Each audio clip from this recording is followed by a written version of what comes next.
More Tuck-Me-In Stories by Enos Benjamin Comstock. A Trip to the Moon. A young bear and a little squirrel, whose homes happened to be in the same old forest tree, got to playing with each other and became very dear friends. The bear was a fairly good climber, but of course the squirrel was able to get to a great many places that the bear could not. He could scamper to the very tip of the tallest tree, and he was rather proud to think that, although he was so much smaller than the bear, he could outdo him in many ways, and it perhaps did not occur to him that, on the other hand, the bear was able to do a few things that a squirrel could not. One day the bear climbed way up into the top of a tall sapling. I wonder if you know what a sapling is. It is a very young tree, and this particular one was only a little bigger around than your arm. The tree did not break, but the weight of the bear was so great that it bent way over until its top nearly touched the ground, and by bouncing up and down a little, so as to make it spring, the bear was able to have a gay ride. Of course that looked like great sport to Master Squirrel, so he scampered up another little tree and tried to bend it over. But his tiny weight made no impression, and he was very much provoked. "If I could once get it to bend," he said, "I know I could spring just as you do." "Perhaps," said Master Bear.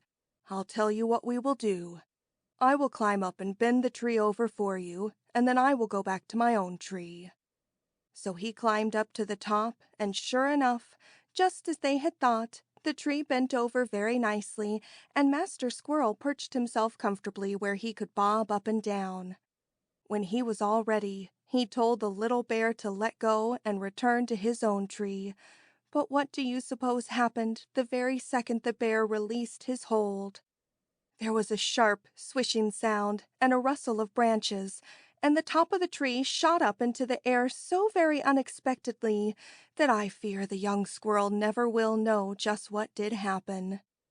Of course, the tree stopped moving when it got straightened out, but the little squirrel did not. Up and up he went, higher and higher, and when I wrote this story, he was still going, up and up and up, in the direction of the moon. End of Chapter 1.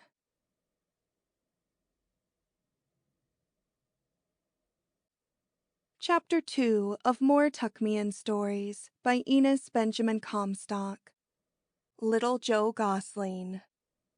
Little Joe Gosling was the baby of a family of 10 young geese, and everyone seemed to agree that he was very bright for his age.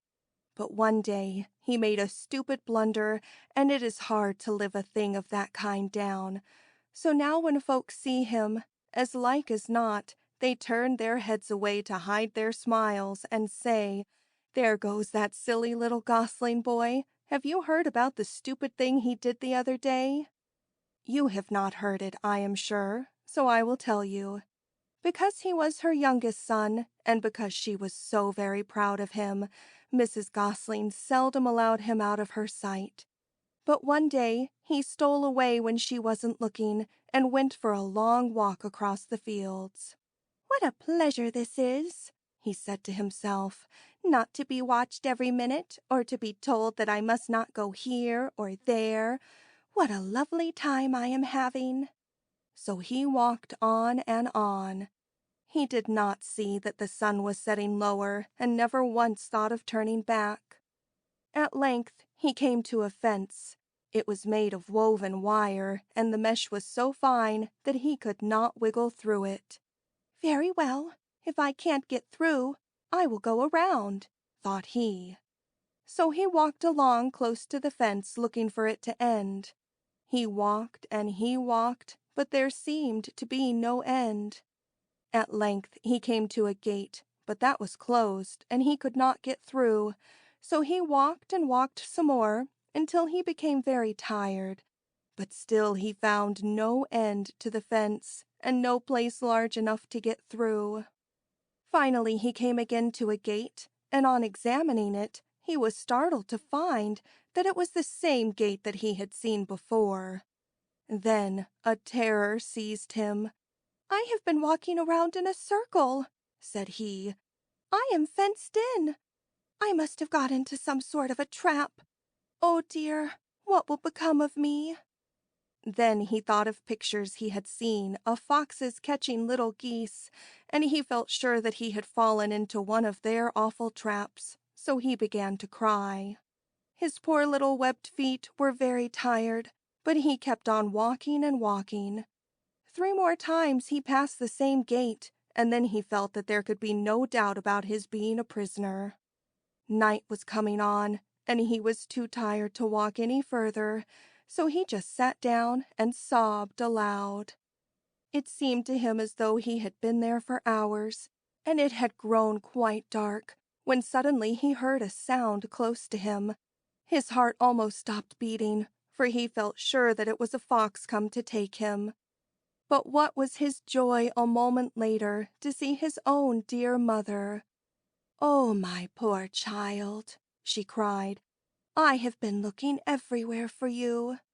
"Mother, mother," sobbed the poor little gosling, "help me out of this dreadful prison.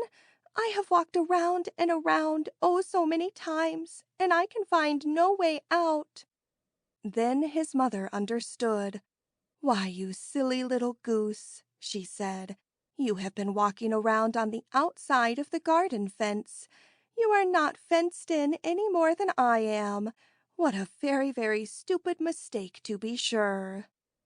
Little Joe Gosling was too tired to walk another step, so he climbed up onto his mother's back and nestled down, and in what seemed to him a very short time, they were back home again, and just in time, too, as the little girl who took care of the geese was locking up the poultry house for the night.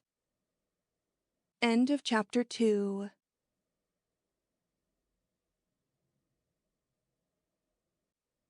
Chapter 3 of More Tuckmean Stories by Enos Benjamin Comstock. The Dog That Tried to Go 2 Ways at Once. 2 little bunnies were out walking one snowy winter day when they discovered that they were being pursued by a dog. As you know, the very worst thing that can happen to a bunny is to meet with this misfortune, because it is so apt to mean that the dog may catch him. They bounded away as fast as their little legs could carry them, but try as they would, they could tell by the barking of the dog that he was gaining on them at every bound. "If we keep on this way," said one of the bunnies, "we will both get caught. He is sure to overtake us. I think it would be better to separate, and then at least one of us will be able to escape." The little bunnies were very dear friends, and it almost broke their hearts to leave each other, but there was no time to waste in sentiment, so they said goodbye and parted. Now it happened that the dog was a large and a very greedy dog, but he was not a hunting dog. He bounded swiftly along, perfectly sure that he would be able to overtake the rabbits in a short time.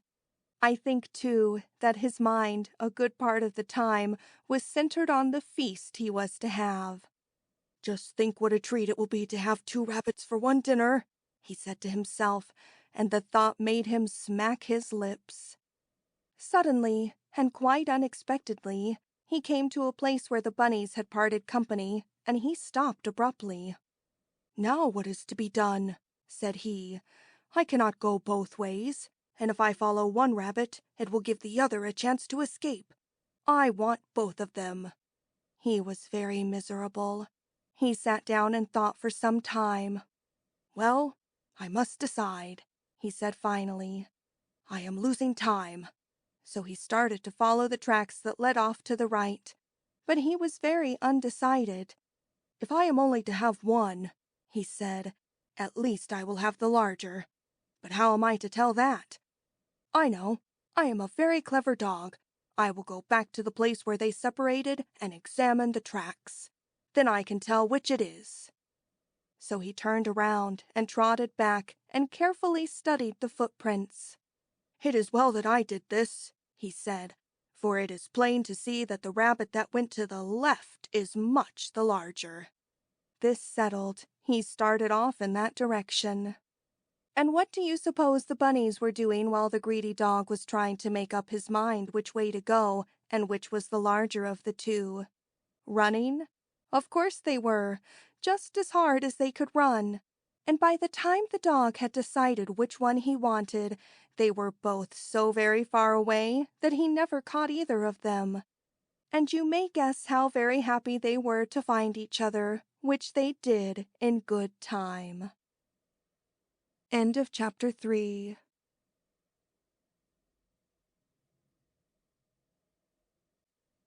Chapter 4 of More Tuckmean Stories by Enos Benjamin Comstock. The Littlest Crow and the Biggest Heart. There used to be a crow's nest high up among the branches of an old oak tree, and there were 3 baby crows in the nest. The mother crow was very proud of them, and she spent most of her time bringing them things to eat: corns, acorns, bugs, table scraps that had been thrown out, and in fact, it would be quite impossible to name all of the things that appeal to the taste of young crows. The 2 older children were very greedy, and whenever their mother came to the nest with some morsel of food, they would crane their necks and open their beaks so wide that one or the other of them was sure to be favored with it, while the 3rd baby crow got so very little to eat that the wonder was that he did not starve to death. Of course, the 2 greedy ones grew very fast and were soon large enough to leave the nest. Their mother looked upon them with favor and took delight in showing them to all the neighbor birds and telling what fine children they were and how they were sure to be a credit to her when they flew out into the world. But I am sorry to say she was a little inclined to be ashamed of her poor puny little baby, and she hardly cared to have it known that he was one of her children. One day, just before the young crows were about to leave the nest, the mother crow said to them, "My dears, you are about to leave me and go out into the great world. I wish each of you might bring me some little remembrance to show your appreciation of all that I have done for you." The next morning, the 3 young crows said goodbye to their mother and flew away. About noon, the largest returned to her nest, carrying a clamshell in his beak. "See, mother," said he, "I have brought you this beautiful shell. It will keep forever, and it will always be a reminder to you of your finest son." "And what became of the clam that was inside of the shell?" asked Mother Crow. "Oh," said the son, "I ate the clam." Mrs. Crow made no reply. About the middle of the afternoon, the second son returned carrying some corn silk which he laid carefully beside his mother. "See, mother," said he, "isn't it beautiful? And what a lovely lining it will make for your nest." "Now that my babies have gone, I have no further need of my nest," said the mother crow.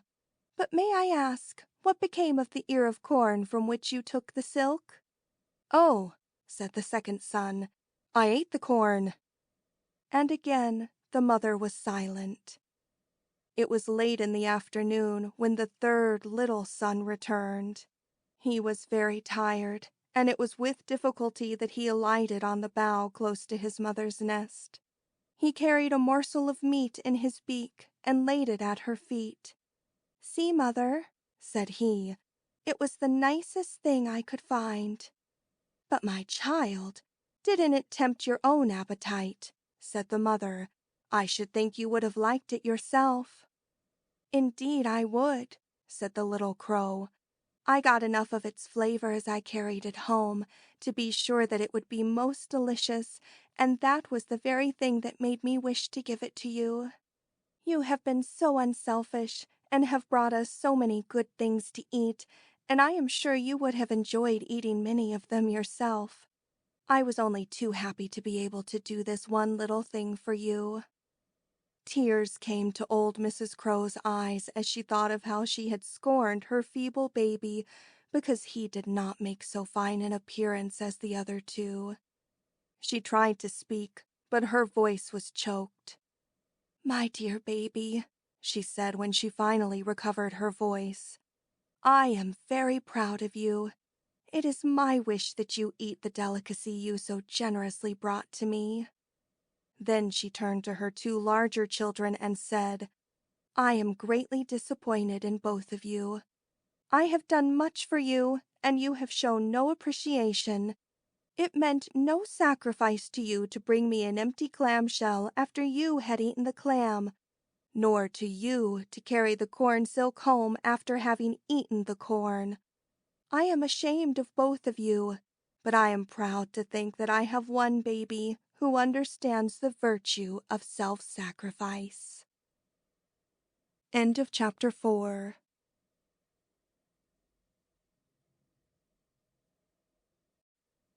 Chapter 5 of More Tuckmean Stories by Enos Benjamin Comstock. True Worth. One day, an old hen was wandering about the barnyard when she chanced to meet a cow. As neither of them was very busy, they stopped to visit, and, as they had nothing more important to say, they began to talk about themselves.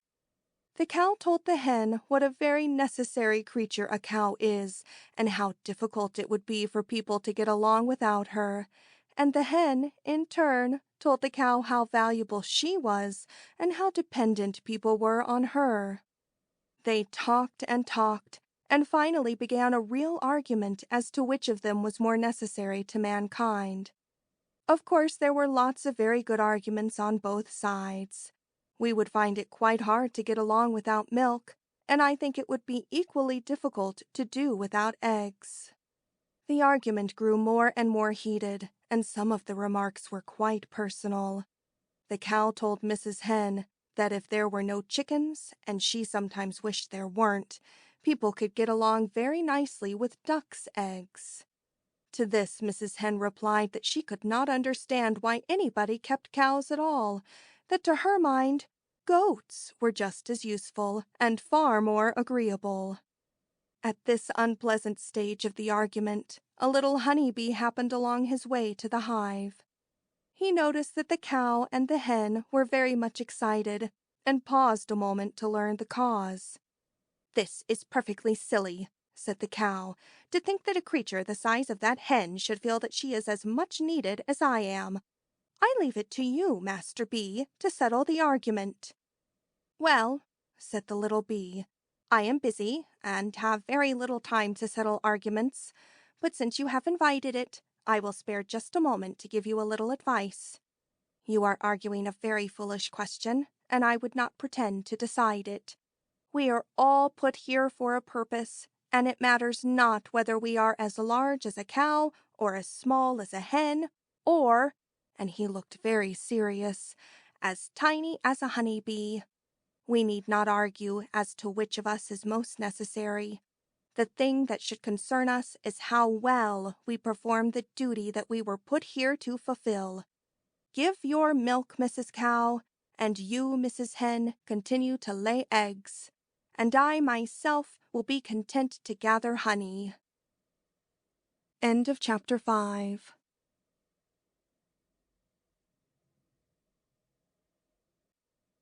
Chapter 6 of More Tuckmean Stories by Enos Benjamin Comstock.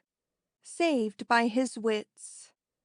One fine spring day, not so very long ago, a little frog was hopping along in a field when he had the misfortune to meet a large snake. It is not a pleasant thing to meet a snake, especially if one happens to be a frog, for snakes are very fond of frogs, and surely it would be a most unhappy experience to be devoured by a snake. At first the little frog was so frightened that he was scarcely able to move, and then the thought came to him that if he was to save himself, he would have to think and act quickly. Then he recalled something that his grandfather had told him when he was little more than a tadpole. "If you should ever chance to meet a snake," his grandfather had said, "take a long jump in the opposite direction from the way the snake is facing. This will cause the snake to turn his head and the upper part of his body in order to follow you. Then take another hop back again and somewhat to the left. In turning to follow you again, the upper part of the snake's body will form a loop. The next move seems like a very reckless thing to do, but you must do it if your little plan is to succeed. Turn about and jump right through the center of this loop. The little frog felt that his only chance of escape depended on his doing just as his grandfather had said. So he kept his wits and jumped in the direction he had been told to, and sure enough, the snake curved his long neck and body to follow Master Frog. Then, without pausing a moment, the little frog leaped back again and to the left, and again the snake followed him, forming a large loop of the entire forepart of his body. Then, calling on all the courage he could muster, Master Froggy turned about and jumped straight through the center of the loop. Without thinking what would happen, the ugly snake opened his big jaws to catch the little frog and shot his head through the loop he had made of himself, and I wonder if you know what did happen. I have made some little drawings to make it easier for you to understand, and if you will study them, it will save me the trouble of telling you. I will say, though, that by the time the snake succeeded in untying himself, Master Frog was quite safe in a nearby pond. End of chapter 6.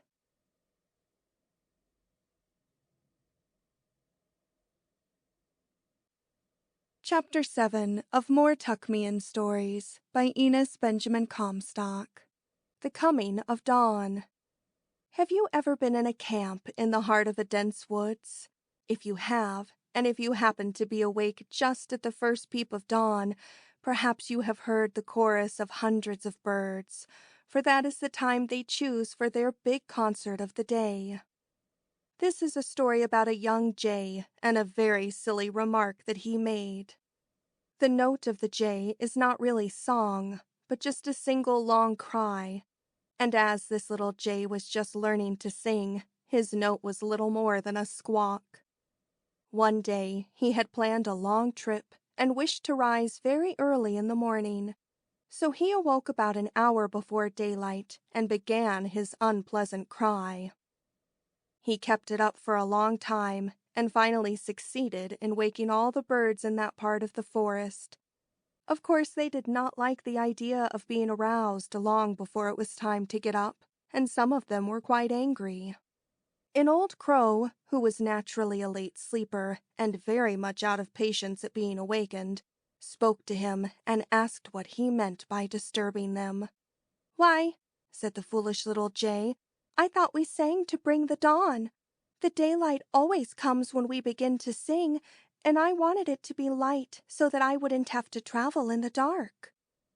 At this, the birds laughed and jeered and began to make all manner of fun of him, and he felt very much embarrassed.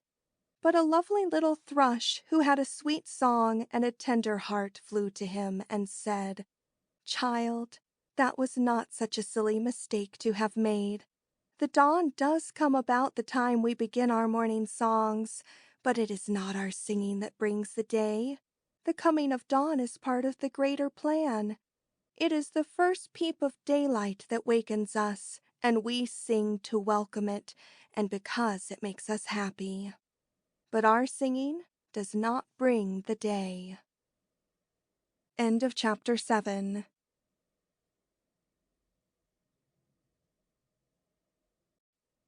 Chapter 8 of More Tuckmean Stories by Enos Benjamin Comstock. The Safer Way. A mother mouse and her son once lived in a hole back of the icebox in a fine old-fashioned kitchen. It was a very comfortable place to live, and the young mouse grew up in luxury and idleness. They were quite safe in their hole, and the pantry was well stocked with all sorts of good things to eat. To be sure, there was an old house cat who would gladly have made a meal of either of them had she known that they were such near neighbors, but she was well fed and spent a great deal of her time asleep on the rug in front of the fire. Like many another mother, Mrs. Mouse did altogether too much for her son. She never allowed him to go more than a few steps beyond the door of their home for fear some accident might befall him. If there was food to be got, she was the one to get it, for "how terrible it would be," she would say, "if anything were to happen to my child." The result was that he grew up to be a great big mouse without the least idea how to take care of himself. One day, the mother mouse became quite ill and was unable to go out as usual to get their supper. Her son was very much at a loss to know what to do, but finally he became so hungry that he decided he had better go in search of something to eat. Mrs. Mouse was very much worried and charged him to be very careful and to make sure that the old cat was fast asleep before venturing into the kitchen. "Have no fear for me," said the helpless young mouse. "I know how to take care of myself." Now, I don't know as he was altogether to blame for the stupid thing he did, for, as I said, his mother had never taught him to take care of himself, much less to look after her. But what do you suppose he did? He saw old Mrs. Tabby Cat stretched out on the rug before the fire, but to save his life, he could not make out whether she was asleep or just nodding. I have seen Mother spend half an hour or more creeping about and trying to make sure whether Mrs. Cat was asleep or not, and it always seemed to me like a dreadful waste of time, he said. I know a way that is a great deal more certain and will not take nearly so long. So he walked up quite close to Mrs. Cat and said, "Mrs. Cat, are you asleep?" Mrs. Cat was asleep, but of course she did not stay asleep very long after that. She awoke with a jump and made one spring at Master Mouse. Now I will say this much for him. He may have been stupid, but he was very active, and to that fact he owes his life. He darted under the icebox and into the hole so quickly that old Tabby was not certain afterward whether it had really happened or whether it was all a strange dream. When his mother was well enough to stand the shock, he told her of the narrow escape he had had, and ever after he was quite certain that her way was best, even though it did take a little longer. End of Chapter 8.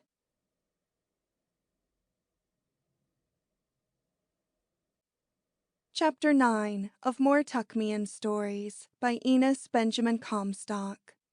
How the Toad Got His Humps. Once upon a time, a snail and a toad were walking along a road together. They were not really walking, of course, for they don't either of them do that.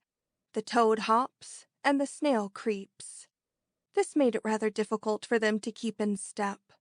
The toad would take a short hop and then wait for the snail to catch up with him, and then he would take another hop. You can see that this was not the most pleasing way for folks to travel together, and it irritated the toad greatly. So he began to find fault with the snail's way of traveling. "What a miserable way to have to go about," he said, "with that great rolled-up shell on your back. If I were burdened with that, I would put it to some use. If I had to carry it up every hill with me, I would at least have the common sense to draw myself into it and roll down instead of creeping both ways." As they talked, they had been climbing a long, steep grade and had now got to the top. "See here," said the toad, "I am tired of lagging to keep pace with you. Why don't you crawl into your shell and roll down this hill?" "That isn't a bad idea," said the snail, "but I should not like to leave you so far behind. Suppose we both roll down." "But, stupid thing," said the toad, "how am I to roll when I have no shell?" "Oh, that's very simple," said the snail, pointing to an old tin can that happened to be lying beside the road. "You just hop into that, and I will start you." "Fine," said the toad, and it was the first pleasant word he had spoken in half a mile. "I wouldn't have given you credit for having such a bright idea." So without another word, the lazy old toad hopped into the can, and the snail gave him a shove. The can started to roll, slowly at first, then faster and faster until it fairly whirled. Over and over went the poor toad, bumpity-bump, bumpity-bump, over stones and humps. "Help! Help!" cried Mr. Toad. "I am being shaken all to pieces." But of course there was no help for him. On and on went the can until finally it struck a large stone at the bottom of the hill and came to a stop. Limp and bruised, poor Mr. Toad dragged himself out of the can and waited for his friend to overtake him. Master Snail did not try to roll down the hill. He snickered to himself as he watched his companion in his wild ride. "I think he knows now why I don't roll down the hills," he said as he crept slowly along to where his poor friend sat waiting. The old fellow was too weak and battered to find any fault. He hopped very slowly and painfully, and Mr. Snail had no difficulty keeping pace with him after that. Mr. Toad was a long time getting over his bumps and bruises. In fact, I have heard that his bumps never did disappear, and that to this day his children and grandchildren still carry them. End of chapter 9.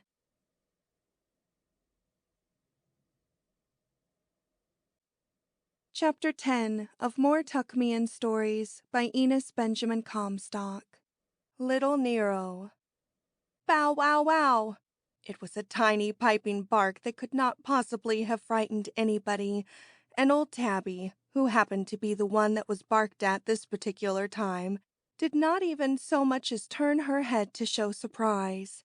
Instead, she straightened her tail higher and stiffened her walk a little, as much as to say, "If that was a dog barking, I did not even so much as hear him."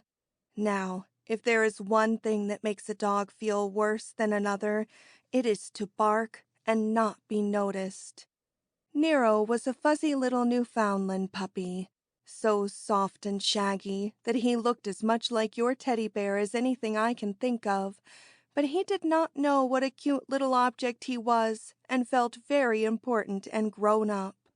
"Bow wow wow!" he said again, and then, when no attention was paid to him, he felt very much put out and walked back to his basket to think. "I wonder what the trouble is," said he. "I have always heard that dogs are brave and fearless, and yet I cannot so much as frighten the old cat." Nero was full of life and mischief, and it was his one great wish to have everyone fear and stand in awe of him. "I will startle someone," he said to himself, "and I will bark at Mrs. Cat until I frighten her." So every time old Tabby came near, he would spring out and bark just as loudly as he could. Had she been in a different humor, Tabby might have taken time to scratch his foolish little nose, but she didn't. She had had children of her own, and she understood them. So she just smiled pleasantly and went about her business. As time went by, however, Tabby became tired of being barked at by the foolish little puppy. So one day after he had barked himself hoarse, she said to him, "Nero, do you want me to tell you why you bark at people?" "It is because you are very anxious to startle them and impress them with your importance. Now I'm going to give you some advice. Everyone here knows that you are nothing but a silly little puppy. We have seen you and watched you grow ever since you were old enough to toddle. We all like you because you are so cunning, but you cannot expect to startle any of us. If you wish to do that, you must go away where folks know nothing of your puppyhood." With this, old Tabby smiled kindly at him and walked away. Little Nero was very much put out. "But I do not want to go away," he said to himself. "I am very happy here, only I do want to make an impression on someone." He spent a good deal of time thinking about it, and the more he thought, the more he became convinced that old Tabby was right. So finally, much as he dreaded to leave his pleasant home, he decided that that was the thing he would have to do if he wished to appear to be anything other than a cunning little dog. So he went. Many months passed, and Tabby had begun to wonder if she would ever see little Nero again. She was sad, too, in a way, for she missed his silly little pranks and his important manner. One day she was dozing on her favorite doormat, enjoying the sun, when suddenly she was startled almost out of her wits to find herself facing a huge dog who seemed to have come suddenly from nowhere and stood not more than 3 feet in front of her. She was almost too frightened to spring for safety, but before she could move, he spoke in the gentlest voice possible. "Dear Tabby," he said, "do not be frightened. Don't you remember me? I am little Nero." Tabby's fright changed to surprise and joy, but she was still a little bit uneasy. He looked so very big and fierce. "I have traveled far and seen a great deal," said Nero. "I have frightened many cats, and I have whipped a great many dogs, and I am very glad to be home again." "You scared me almost to death," said poor Tabby. A sad, sad look came into Nero's face. "I am sorry I frightened you," he said. "But," said Tabby, "I thought that was the very thing you went away to learn how to do." "It was," said Nero, shaking his great head. "But I have seen a great deal of the world, and I am no longer the silly little puppy I once was. It makes me sad to have all my fellow creatures fear me. I want friends who can trust me and who are not afraid of me, and sometimes I wish, oh, how I wish I could be a little puppy again, the cute little puppy whom everyone loved and nobody feared." "What a queer, queer world this is," said old Tabby. "But," she added wisely, "I shall be very glad to be your friend." End of chapter 10.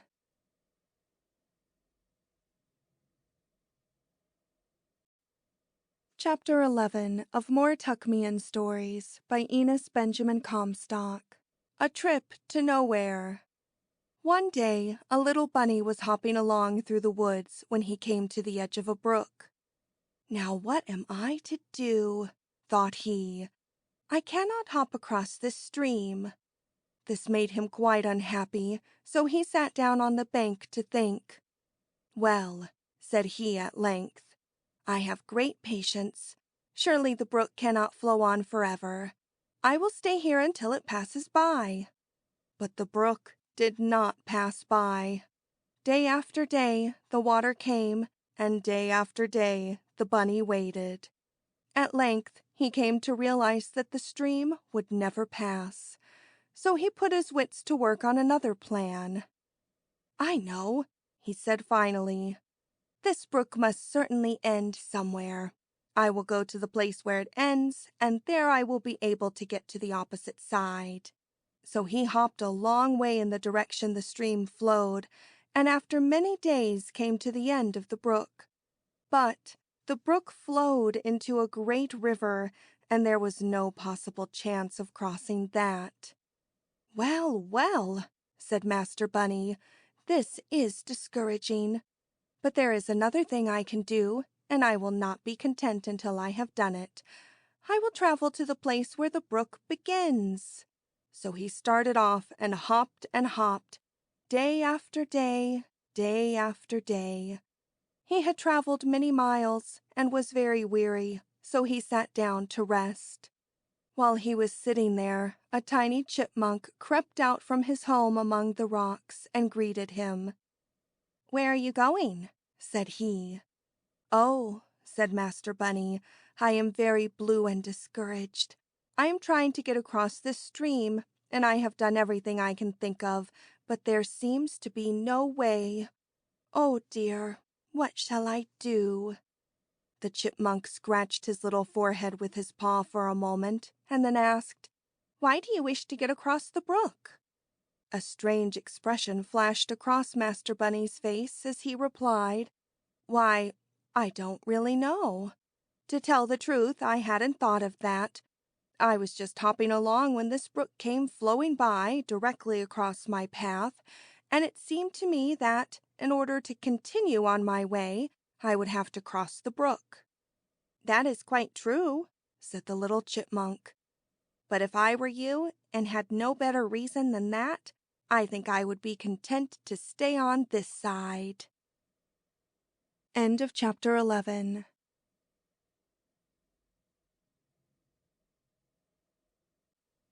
Chapter 12 of More Tuckmean Stories by Enos Benjamin Comstock. The Lonely Little Rose. A beautiful wild rose once bloomed on the sunny side of an old stone wall. It was a very lonely spot. There were no little boys or girls to come by that way and find it and say, "Oh, see the lovely rose! How sweet it is!" "I am lonely," said the rose. "No one will ever know that I have lived. Here I have lived, and here I shall fade. What is the use of being fair and sweet when it gives happiness to no one?" A rude squirrel, scampering along the wall, brushed the rose aside and went on his way without so much as pausing to say, "Oh, I'm sorry. I didn't mean to jostle you."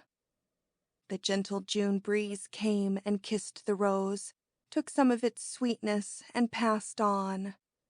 "Tomorrow I shall fade," said the lovely rose, "and my useless life will be ended." As she spoke, she heard a soft purring sound. Nearer and nearer it came. It was the buzz of a busy honey bee. Straight to the lonely rose he flew. "May I take some of your sweetness with me?" said he. "I am gathering honey for little boys and girls to eat. Of course, one tiny bee cannot gather very much, but I do what I can, and there are thousands and thousands of bees doing just what I am doing, and together we have gathered all of the honey that was ever made." "You are welcome to all of my sweetness," said the rose. So the bee gathered the honey and went his way, and the rose was very happy, for she knew that she had not bloomed in vain. End of chapter 12.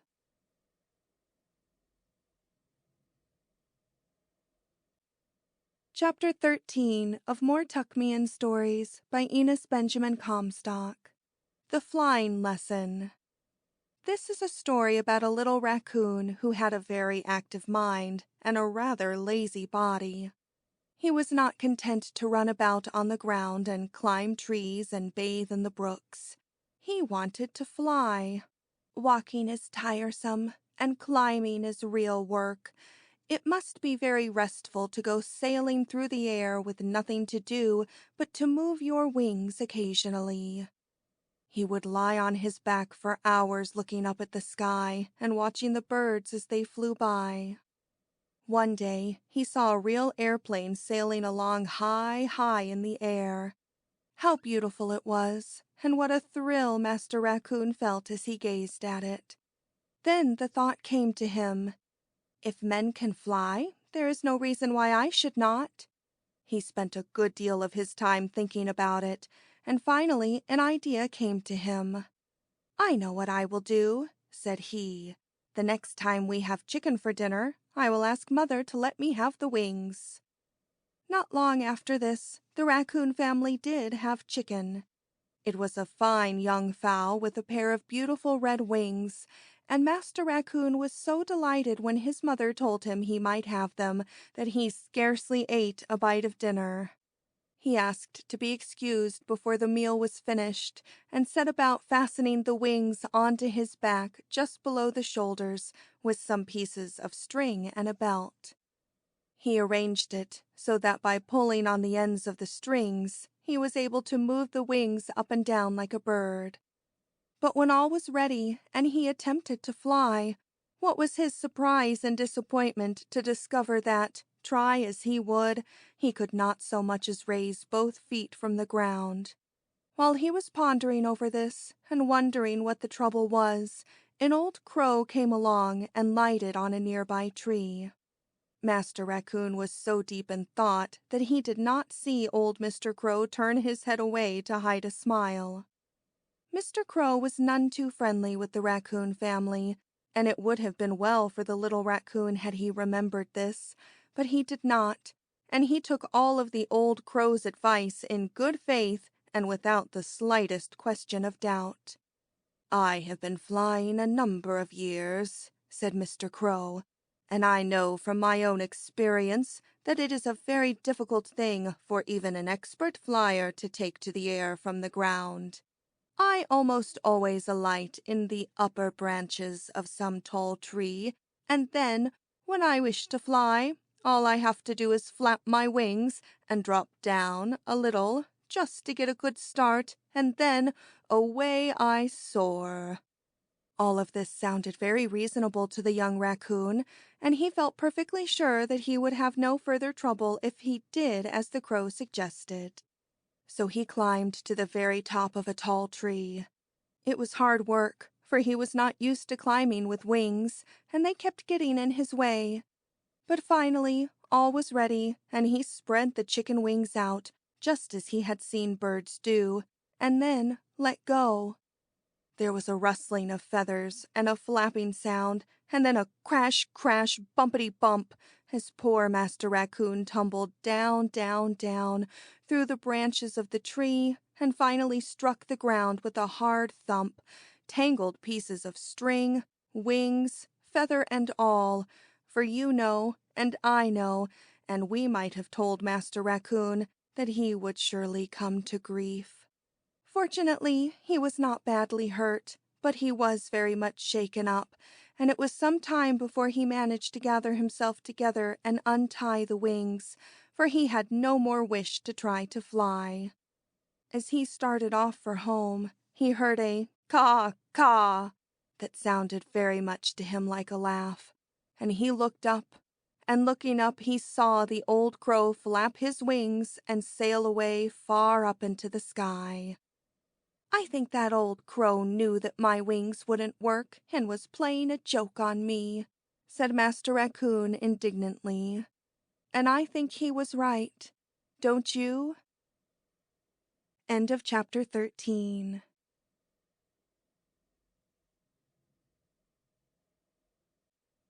Chapter 14 of More Tuckmean Stories by Enos Benjamin Comstock. The Lazy Grasshopper. There were hundreds of beautiful hollyhocks along the garden wall. Red, purple, pink, lavender, white, scarlet, yellow, and all of the shades that go between. And when the sun shone on them, they seemed to be fairly aflame.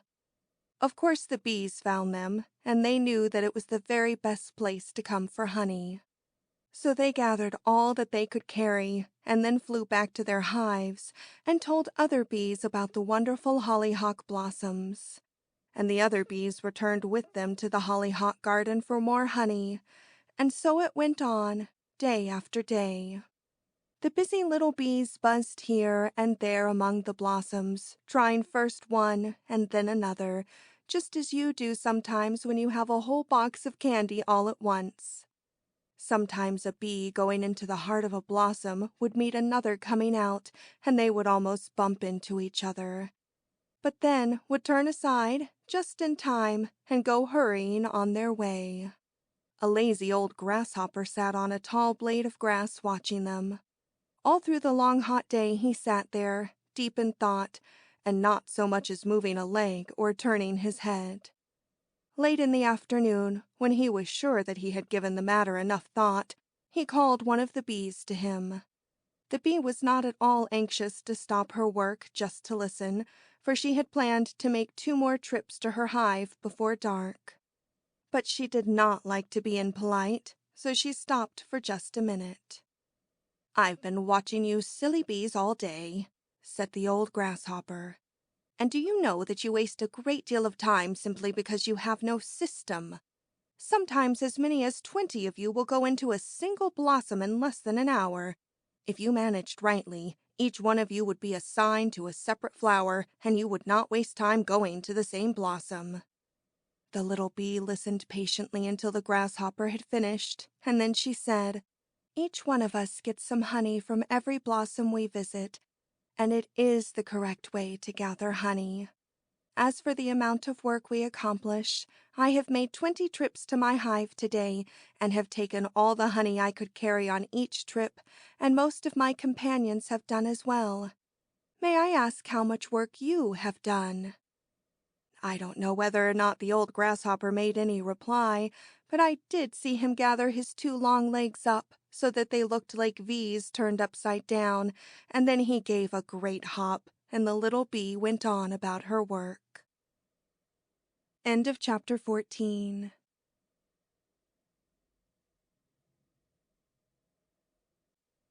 Chapter 15 of More Tuckmean Stories by Enos Benjamin Comstock. The Better Way.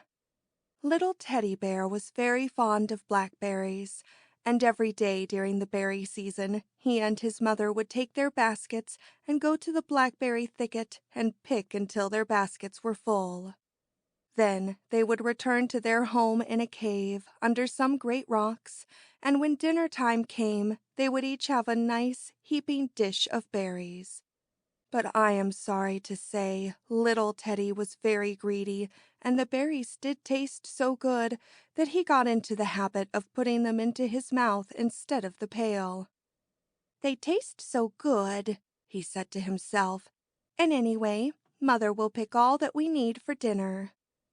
That was all very well, but of course that sort of thing could not go on for very long without his mother discovering it. And it made her quite sad to think that her little son should be so selfish.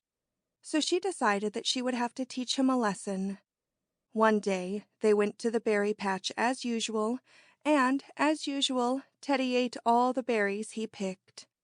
He was so busy doing this that he did not notice what his mother was doing. That night, when they sat down to dinner, Teddy was much surprised to find that there were no berries in his bowl. "Can it be that my mother is so selfish as to have kept all of the berries for herself?" thought he. But when he looked, he discovered that her bowl was empty too. "Why, Mother," said he, "we haven't any berries." "No," replied his mother, "I did just what you have been doing. All of the berries that I didn't eat, I put into my basket for our dinner." "But, Mamma, there aren't any in your basket," said Teddy. "No?" replied his mother. "Then suppose we have those that are in your basket." Of course Teddy made no reply, and he was quite ashamed of himself. "I know just how you feel," said his mother. "I felt very greedy too when I ate all of the berries I picked. Don't you think it is the nicer way to save them and then enjoy them together at dinner?" "Yes," said Teddy, "and I am very sorry to think that I have been so selfish." End of chapter 15.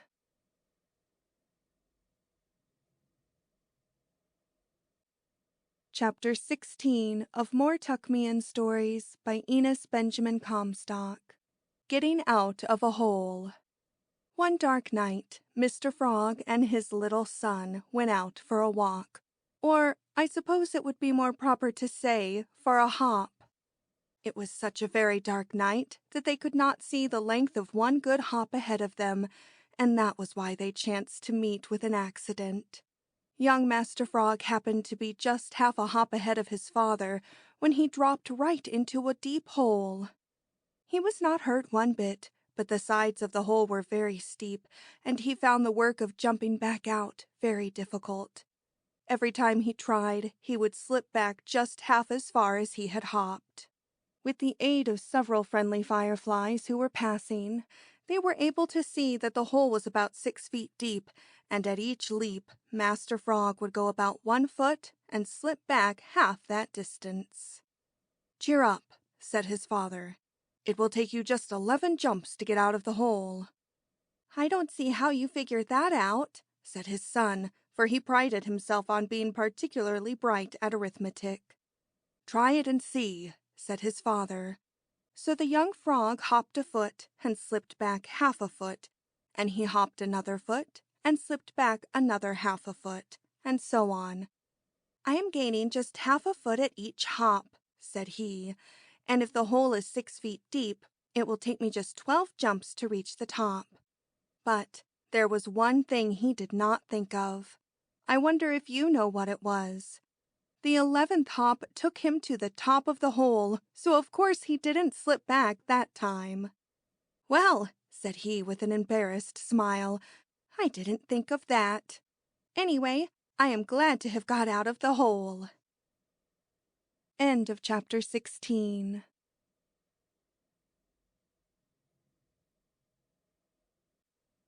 Chapter 17 of More Tuckmean Stories by Enos Benjamin Comstock. Great and Small. One day, a long time ago, a tiny mouse was sitting near the door of his home in an old stump when he was attacked by a rat. The rat looked very big and ugly, and the poor little mouse was frightened almost to death. But he managed to escape into his hole in the stump. As the rat turned to walk away, he found himself face to face with a mink. The mink had very sharp teeth, and he looked anything but friendly, and old Mr. Rat was so frightened that he trembled all over, but he did have presence of mind enough to dart under an old stone wall where the mink could not follow. The mink was very angry, but a moment later his anger turned to fright, for just a few steps away he saw a large raccoon. The raccoon was just about to pounce upon him, and it was his great fortune that he happened to be close to the bank of a little stream. He gave 2 quick bounds and splashed into the water just in time to escape the sharp claws of Mr. Raccoon. The raccoon turned in disgust, but he had gone only a little way when he met a fox. The fox and the raccoon are bitter enemies, and Mr. Raccoon had no wish to pick a quarrel with Renard. In fact, his only thought was to get away, so he scampered up a tree just as fast as he could go. "It is lucky for you that I cannot climb," said the fox. But he had scarcely gotten the words out of his mouth when he heard a sharp snarl behind him, and turning, he was terrified to see that he was being followed by a big timber wolf. Renard needed no one to tell him that his life was in danger. He darted into the underbrush, and it was fortunate for him that he was swift enough to make his escape. The wolf clawed the earth and growled in rage, for he did not like to think that so large and powerful a creature as he could be outdone by a fox. The breaking of a large bough just ahead of him caused the wolf to look up, and what was his fear and surprise to find himself facing a great grizzly bear. Mr. Wolf had no thought then but to get away as quickly as he could, so he turned and fled. And as the old bear was too heavy to run very fast, the wolf managed to save himself. Then the tiny mouse crept out from his hiding place and walked fearlessly up to the great bear, who looked down and smiled at the little creature and said, "Why is it that you, who are afraid of the rat, who is afraid of the mink, who is afraid of the raccoon, who is afraid of the fox, who is afraid of the wolf, who was so afraid of me? Why is it that you are not afraid of me?" "I don't know," said the little mouse, and he crept very close to the big grizzly. "I don't know, but I suppose it is because you are so very great and I am so very small that it seemed as if you would hardly go to the bother of noticing me, much less doing me any harm." End of chapter 17.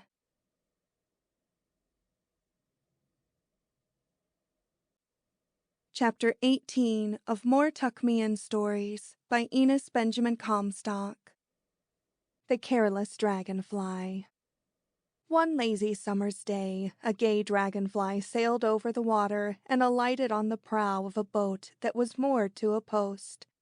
While he was enjoying the sunshine, a fish happened to spy him and thought what a fine dinner he would make.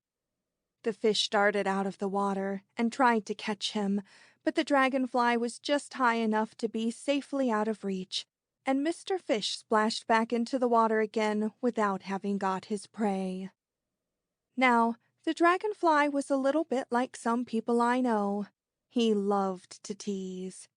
And when he discovered that he was safely out of reach of the fish, he made a practice of going every day to the same place to sun himself and take a little nap. And every day the fish would make the same hopeless effort to catch him. This was great sport for the dragonfly, but one day he sailed over the place where the boat had been to find it gone. "Never mind," thought he, "that need not put an end to my sport. The post is still here."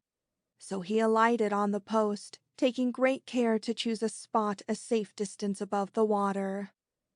The sun was warm and bright, and Mr. Dragonfly soon fell to dozing. I do not know how long he dozed, but I do know what happened to poor Mr. Dragonfly. The tide came in, and the water rose higher and higher until it was within a few inches of where he was perched, and then along came Mr. Fish, and he didn't have to more than half try to jump out of the water and catch Mr. Dragonfly in his great open mouth, and that was just what he did.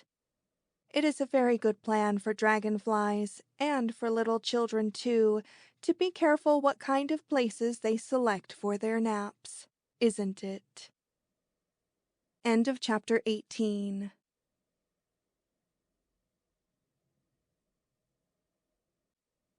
Chapter 19 of More Tuckmean Stories by Enos Benjamin Comstock. The Runaway Donkey. In a street just around the corner from some place or other lived a little boy and girl. They had a great many toys, not to mention a dog and a cat, and one day their grandfather gave them a real live donkey and the cutest little cart that you ever saw. Of course the children were delighted. I don't know just how the donkey felt about it. Being a pet donkey isn't always the most pleasant thing in the world. The children drove him up and down the street and around the block and back again until he became very tired of his lot. So one day he set his donkey wits to try to think up some plan to get out of being overworked. At first he tried loafing, but that did not work out at all to his liking. The children would jerk at the reins, and sometimes they would even go so far as to strike him with the whip. So finally he decided to do a very fearful thing. He decided to run away. He had heard of runaways, and he had always understood that they were most alarming things. So when the children urged him to hurry along and struck him, he started off and ran just as fast as he could. At first he thought it exciting sport. "I will run fast enough and far enough to give them a real scare," said he, and he ran a little faster if possible. He ran and he ran until he was quite out of breath and very tired, and finally he began to think. Then all at once the thought came to him, "Can it be that those naughty children have been so unkind as to let me think I was running away just to keep me going?" And will you believe it? That was exactly what those roguish youngsters had been doing. End of chapter 19.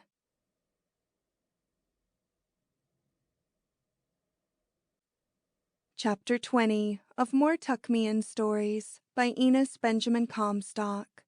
Woodchuck Lodge. A plump old woodchuck once decided to make his home on the sunny sloping side of a clover field. He dug a hole about 6 inches wide, for that is the kind of home the woodchuck makes. Of course, a great deal of dirt had to be dug out to make such a hole, and the woodchuck did not haul the dirt away. He heaped it up in a circular ridge at the very door of his hole. That was the way his father and grandfather and all the other good woodchucks he could remember had made their homes, so surely there must be some good reason for doing it that way. In a brush heap not very far from Mr. Woodchuck's home lived 2 rabbits, and like some other people, they had the very unpleasant habit of finding fault with their neighbors. They made no end of fun of good old Mr. Woodchuck. He was fat and a little bit awkward, and could not get over the ground nearly so fast as they could, and that furnished them a great deal of amusement and gave them much to talk about. And when they tired of this, they began to criticize the manner in which his home was built. It was like living in a damp cellar, they said, and must be very unhealthy indeed. They much preferred a nice, airy, well-ventilated brush pile.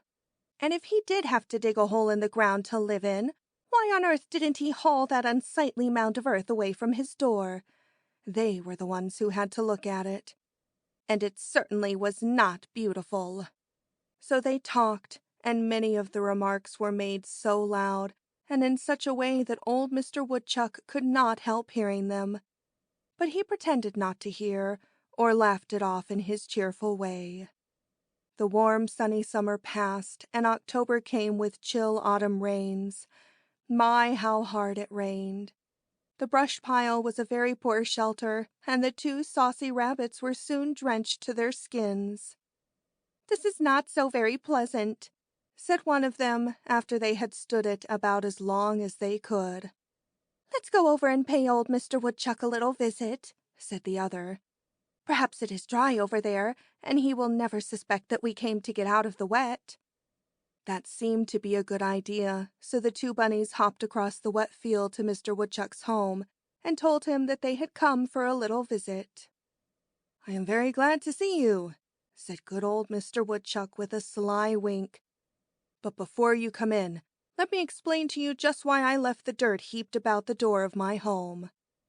So the wise old fellow kept the two wretched rabbits standing out in the rain, while he, with just his nose poked out of the cozy hole, explained how the bank of earth kept the water that came rushing down the hillside from running into his hole and drowning him out. It was all very clear to them at a glance, but they had to wait just the same until he had finished telling them about it. Then he welcomed them into his cozy little house where they had a chance to dry their fur, and they talked about a great many things.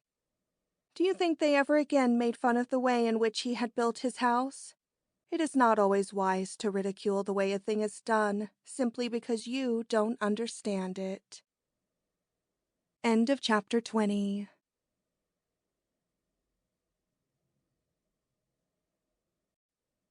Chapter 21 of More Tuckmean Stories by Enos Benjamin Comstock. Wisdom. One sunny day 2 old geese went for a walk. It was a beautiful day, and they went on and on until they had got far beyond the familiar places they knew so well about the poultry yard.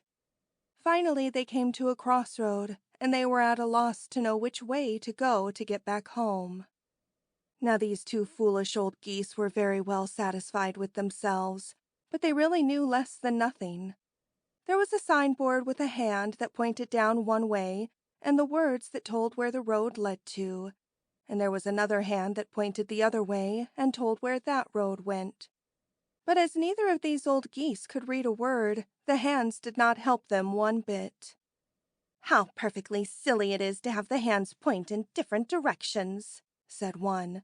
"If instead of having 2 hands they had just one and pointed it in the direction of our home, then there could be no chance for doubt and we would have no trouble. Stupid, stupid." While they were pondering over the difficulty, an old turtle came waddling along the road. "Mr. Turtle," said one of the geese with an air of much greater wisdom than he really possessed, "we haven't our glasses and can't read the sign at this distance. Can you tell us which road to take to get back home?" Now the turtle was able to read the sign, for he had some education.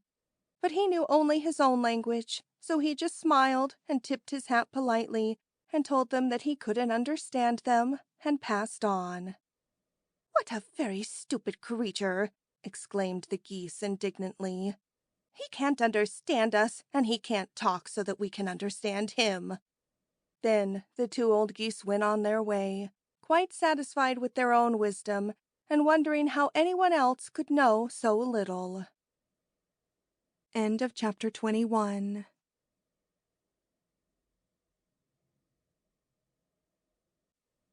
Chapter 22 of More Tuckmean Stories by Enos Benjamin Comstock.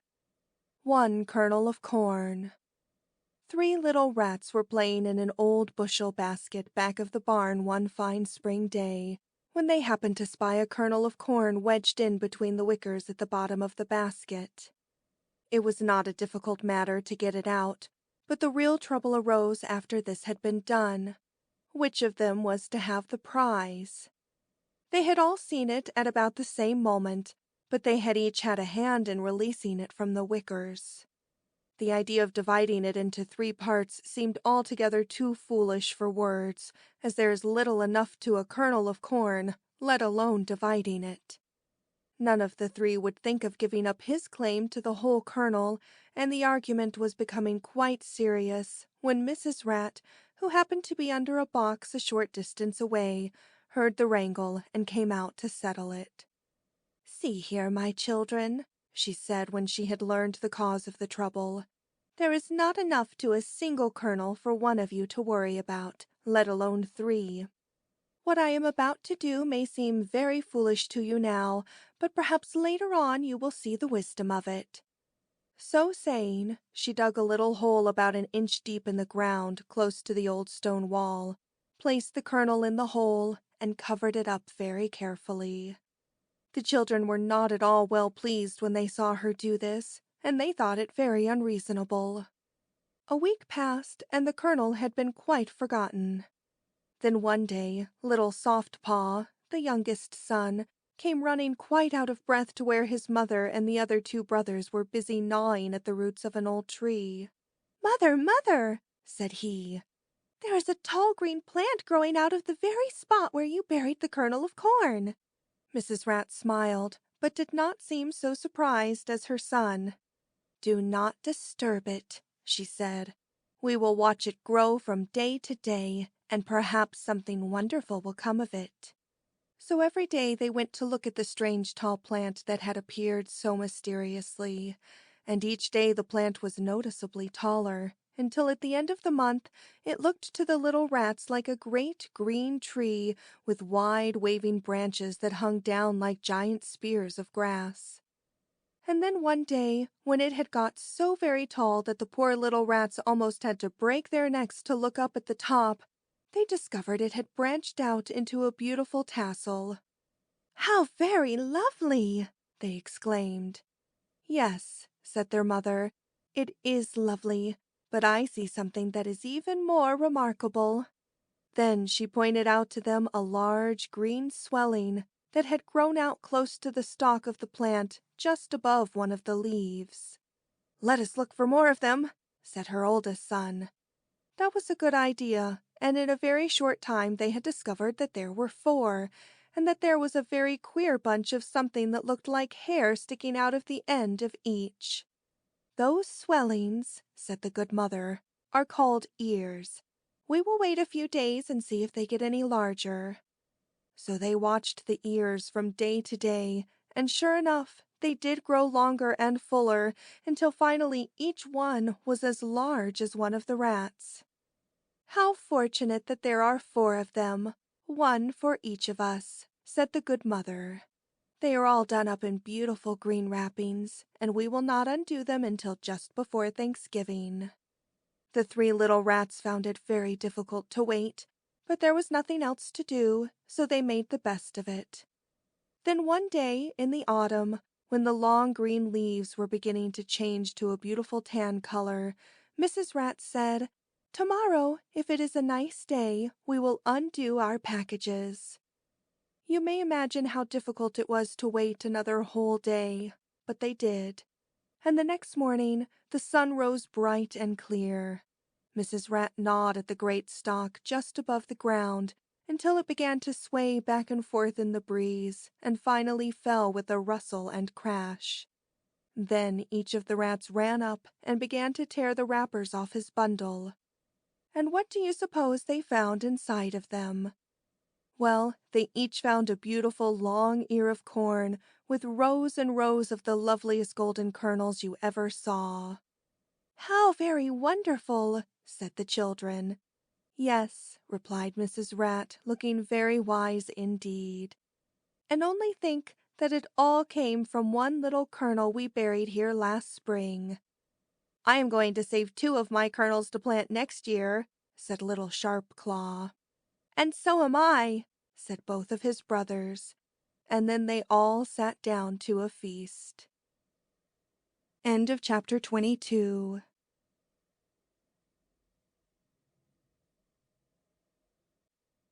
Chapter 23 of More Tuckmean Stories by Enos Benjamin Comstock. The Longest Way. There was once a silly old gander who had a way of tipping his head and blinking one eye that gave him a great look of wisdom. But in truth, he was quite simple, and in this I am sure you will agree with me when you have finished reading this story. One day while he was foraging about the fields, he happened upon a large grasshopper. "Here is a prize to be sure," thought the old gander. But the grasshopper did not care to be made part of Mr. Gander's dinner, and he led a merry chase far across the fields, hopping this way and that until he finally made his escape under a large stone. By this time, poor old Mr. Gander had become so confused in his directions that he could not tell north from south, and he had not the slightest idea which way to turn his steps to return to the poultry yard. So he started off in the direction he supposed to be right, and walked and walked. Finally, he met an old crow perched on a stump, sunning himself. "Pardon me," said the old gander, "but I have lost my way. Can you tell me how far I have to walk to get to the poultry yard?" "If you keep right on the direction you are going," said the crow, "you will have to travel about 25,000 miles. "Dear, dear," said the stupid old gander, "who would have dreamed I had wandered so very far away? But I had better hurry, or it will be dark before I get halfway back." So he blinked his eye and cocked his head and started off. He walked and walked what seemed to him a very long way until he met an owl. "Mr. Owl," said he, "I'm trying to get to the poultry yard. Can you tell me how much farther I have to go?" "If you keep in the direction you are going," said the wise old owl, "you will have to travel about 25,000 miles. But," he added, "if you will turn and go in the opposite direction, a short walk of a half-mile will bring you there." "Dear, dear," said the silly old gander as he turned about and started off. "How strange that this did not occur to me before." End of chapter 23.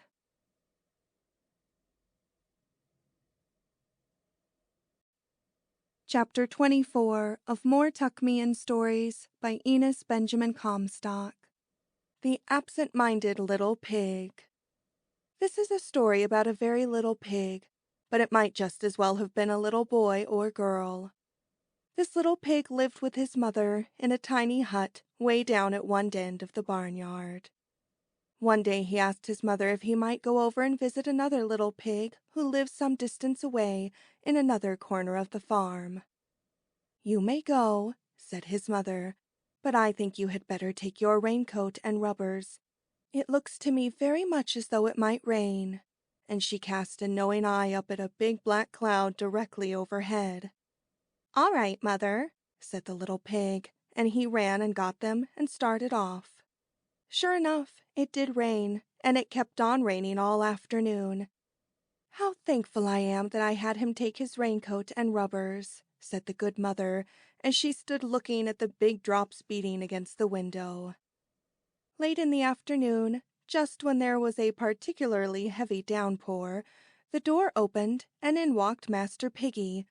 But what was his mother's great surprise and dismay to discover that he was carrying his raincoat on his arm and his little rubbers in his hand, and he was drenched to the skin. "Why, my dear child," said the poor mother as soon as she had recovered from the shock, "didn't I tell you to take your raincoat and your rubbers for this very reason?" "I did take them," sobbed the poor little pig. "But, mother, I never thought to put them on." End of chapter 24. End of More Tuckmean Stories by Enos Benjamin Comstock.